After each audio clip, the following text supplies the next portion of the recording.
Hello, Excel formula and ফাংশনে আপনাদেরকে আরো একবার স্বাগতম।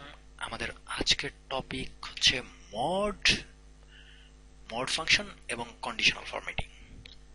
তো প্রথমে আসি মড ফাংশনটি কি। মড ফাংশনটি হচ্ছে একটি ফাংশন যে ধরুন যে ফাংশনটি একটি সংখ্যাকে আরেকটি সংখ্যা দিয়ে ভাগ দিলে যে ভাগশেষটা থাকে সেই ভাগশেষটা রিটার্ন করে বা রিমাইন্ডার কত সেটা রিটার্ন করে।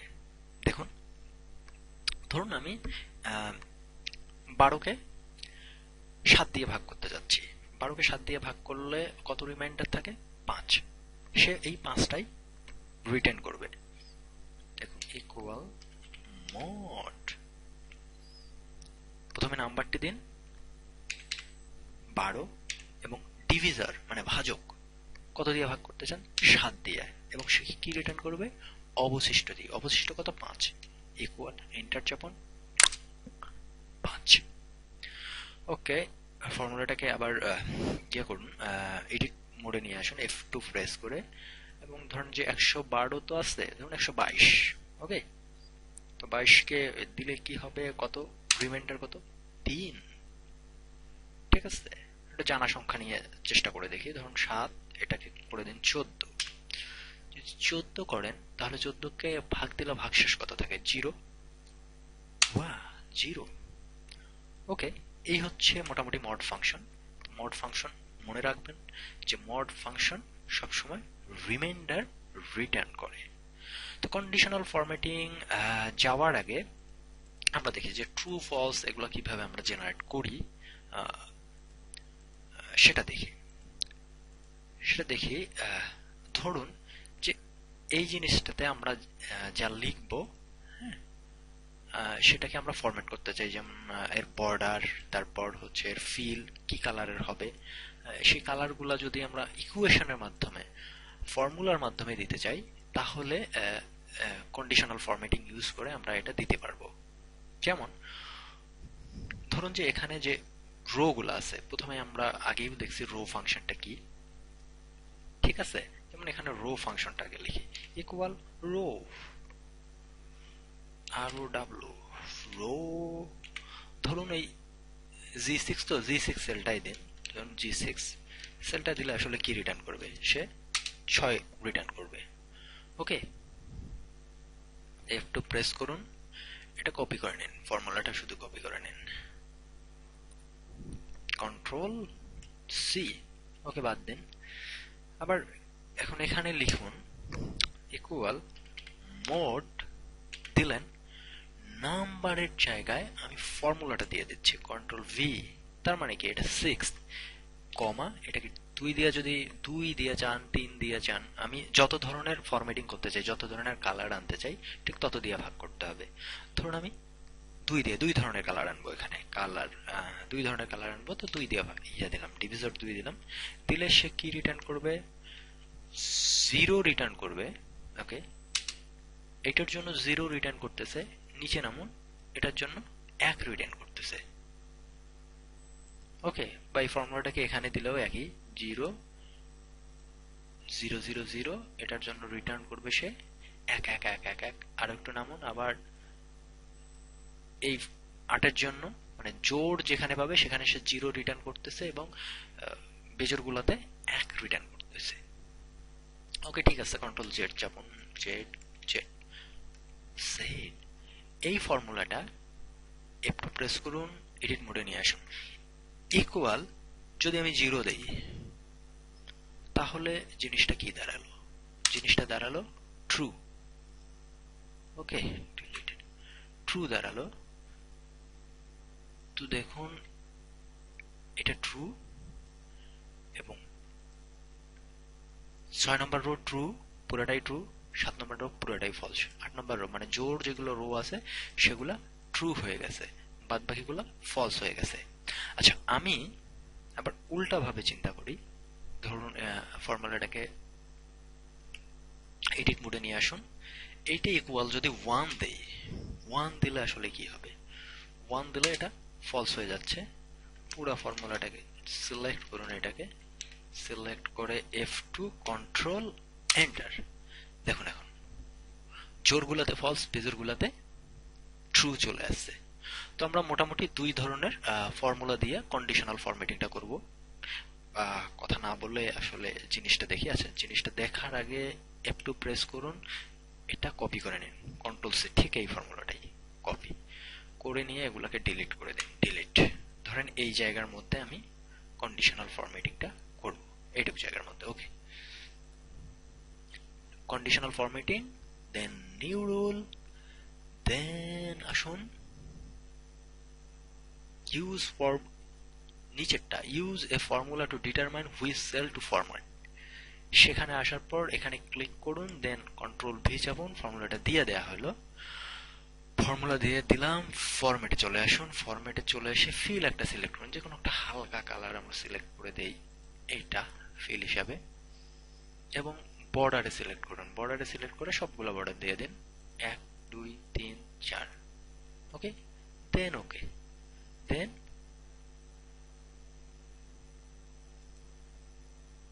ওকে। ঠিক আছে। যাই হোক, এই ফর্মুলার মধ্যে আমি আর একটা জিনিস ইনপুট করে দেই, ম্যানেজ রুল। রুলটাকে এডিট করে দেই।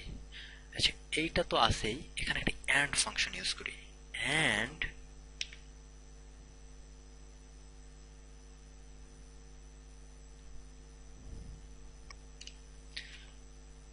অ্যান্ড জি সিক্স যে রোটা আছে, জি6 লিখুন, জি6 not equal blank, not equal blank, comma দিন এবং এই জিনিসটা সিলেক্ট করে দিন, ক্লোজ করে দিন। ক্লোজ করে দিয়ে ওকে যাবুন, অ্যাপ্লাই দিন। ওকে। তার মানে যতক্ষণ এটা ব্ল্যাঙ্ক থাকবে, ব্ল্যাঙ্ক থাকা অবস্থায় সে এই জিনিস শো করবে না, মানে কন্ডিশনাল ফরম্যাটিংটা হবে না। যদি ব্ল্যাঙ্ক না থাকে, ধরুন এখানে আমি কিছু একটা লিখছি, ওকে, ফর্মুলা শো হয়েছে। তো দেখা গেছে যে হ্যাঁ, আমার 7-এর জন্য এটা সত্য, 7 নম্বর রো এর জন্য যেটা সত্য, কিন্তু এগুলা এটার জন্য ফলস বলে, 6 নম্বর রো এর জন্য ফলস বলে সে এখানে কিছু শো করে নাই। এখন আমরা 6 নম্বর রোকে আলাদা একটা কালার দেব, সেটা যদি দিতে চাই, আবার একইভাবে কন্ডিশনাল ফরম্যাটিং করুন, যেগুলো ফলস আছে সেগুলোর জন্য। ডিডি নিউ রুল, কন্ট্রোল ভি। ও, এখানেও তো অ্যান্ড দেয়া নাই। আচ্ছা, অ্যান্ড দিয়ে দিলাম, অ্যান্ড ব্র্যাকেট দিন, জি six not equal blank, not equal blank, double quotation দিলে ব্ল্যাঙ্ক। এইটা এখানে 1 ছিল, 1 জায়গায় আমরা 0 দিয়ে দেই। এখন আগে যেগুলোর জন্য ফলস ছিল সেগুলোর জন্য এখন ট্রু পাওয়া যাবে। অর্থাৎ এখানে আরেক ধরনের কালার দেই, এখানেও এটা করে রেখে দেই। ওকে, রেখে দেই, দেন ওকে, সরি, ফরম্যাটে ফিল্ড দিলাম না, ফিল দিয়ে দেই। ফিলে আরেক ধরনের কালার দেই, আরেক ধরনের কালার, ধরেন এই ধরনের কালার দিয়ে দিলাম। ওকে, ওকে, দেন এখন এখানে লিখুন প্রোডাক্ট। প্রোডাক্ট লিখুন, ধরুন মোবাইল, মোবাইল। ওকে, মোবাইলটা হয়ে গেছে। জোন লিখে দেন, জোন কি, Rajshahi, RAZSHAHI, Shahi, Rajshahi. And এখানে কি সেলস রিপ্রেজেন্টেটিভে যে কোনো একজনের যেটাই লিখি না কেন, লেখার সঙ্গে সঙ্গে সেটা ফিল হয়ে যাচ্ছে। এখানে এটা হচ্ছে সেল ওয়াইজ। এখন আমি যদি চাইতাম যে না, আমি শুধু মোবাইল লিখবো, পুরো রোটাই হয়ে যাবে, বা মোবাইল লিখবো, বা এখানে একটা ডাটা এন্ট্রি করার সাথে সাথে এখানে যেমন ডাটা এন্ট্রি করুন, একটা কি মোবাইল, টিভি লিখুন, টিভি। টিভি লেখার সঙ্গে সঙ্গে দেখা যাচ্ছে যে শুধুমাত্র এই সেলটাই হচ্ছে। আমি চাচ্ছি যে টিভি লেখার সঙ্গে সঙ্গে পুরা যে 4টা সেলের মধ্যে 4টা রো আছে, পুরো 4টা রোই যাতে ফরম্যাটিং হয়। সে জিনিস চাইলে যেটা করতে হবে সেটা হচ্ছে, ওকে, পুরাটাই সিলেক্ট করুন, রুলগুলোকে আবার নতুন করে ম্যানেজ করে ফেলুন। ম্যানেজ রুল, প্রথমে আছে এইটা, এটাকে এডিট করে দেই। এখানে যেটা আছে G6, G6 এর সামনে G6টা, ওকে, সামনে একটা ডলার সাইন বসায় দিন, এর সামনে একটা ডলার সাইন বসায় দিন। ডলার সাইন মানে হচ্ছে লক, সে কলাম ওয়াইজ লক হয়ে গেছে, বাট রো ওয়াইজ সে ইয়া করবে। ওকে, ওকে, দেন অ্যাপ্লাই, দেন ওকে, এটা হয়ে গেছে মোটামুটি। এখন এটাতে আসুন, আবার কন্ডিশনাল ফরম্যাটিং চলে আসুন, ম্যানেজ রুলস, এইটা, এটার জন্য এডিট রুল, জাস্ট জি এর সামনে একটি ডলার সাইন বসায় দিন, ডিং অ্যান্ড ডিং অ্যান্ড ডিং, ওকে, ডিং অ্যাপ্লাই, ডিং। বাস, এখন আপনি এই সেলেই যাই লিখুন না কেন, লেখার সঙ্গে সঙ্গেই সেটা ইয়া হয়ে যাবে, কি হয়ে যাবে, ফিল হয়ে যাবে, এবং তার বর্ডার গুলা চলে আসবে। ধরুন এখানে আমরা লিখলাম মোবাইল লিখছি, টিভি লিখছি, এখন ওভেন লিখি, ওভেন, চলে আসতেছে। যাই লিখুন না কেন, কি লিখবেন লিখেন, লিখতে থাকেন, চলে আসবে। এই হচ্ছে মোটামুটি কন্ডিশনাল ফরম্যাটিং। ঠিক আছে, তারপর ধীরে ধীরে এখানে যেটাই ব্ল্যাঙ্ক থাকবে, ব্ল্যাঙ্ক সেলকে সে এর মধ্যে নিবে না, কন্ডিশনাল ফরম্যাটিং এর মধ্যে নেবে না, কারণ ব্ল্যাঙ্ক হইলেই সেটা ফলস হয়ে যাবে, ফলস হইলেই কন্ডিশনাল ফরম্যাটিং এর মধ্যে পড়বে না, আর ব্ল্যাঙ্ক না থাকলেই সেটা ট্রু, ট্রু হইলেই কন্ডিশনাল ফরম্যাটিং এর মধ্যে সে পড়ে যাবে। তো আজকের মতো এই পর্যন্তই।